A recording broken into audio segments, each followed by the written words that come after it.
இந்திய கிரிக்கெட் வரலாற்றிலேயே 183 அப்படிங்கிறது ரசிகர்களால் மறக்க முடியாத ஒரு நம்பர். இந்தியாவோட மிகச்சிறந்த கேப்டன்களாக கருதப்படக்கூடிய கங்குலி, தோனி, கோலி எல்லாரோட ஒரு நாள் பெஸ்ட் ஸ்கோரும் 183 தான். கங்குலியும் தோனியும் இலங்கைக்கு எதிராக தான் அந்த ஸ்கோர் அடிச்சாங்க. ஆனா விராட் கோலி பாகிஸ்தானுக்கு எதிராக தன்னோட best innings ஆடினாரு.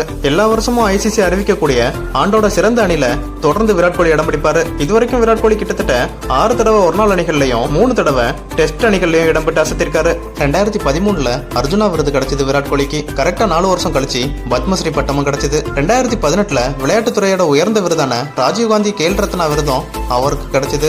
New Zealand captain Kane வில்லியம்சனுக்கு அடுத்து எல்லா வகையான மேஜர் ஐசிசி டோர்னமெண்ட்கள்லயும் தன்னோட அணியை வழிநடத்துற 2வது கேப்டனும் விராட் கோலி தான். ஒரு நாள் போட்டி வரலாற்றுகள்லயே அதிவேகமா 8000, 9000, 10000, 11,000, 12,000 ரன்களை கடந்தது விராட் கோலி தான். ஒட்டுமொத்த சர்வதேச கிரிக்கெட்ல அதிவேகமா 23,000 ரன்களை கடந்ததும் இவர் தான். இதனாலதான் இவரை ரன் மிஷின்னு சொல்றாங்க.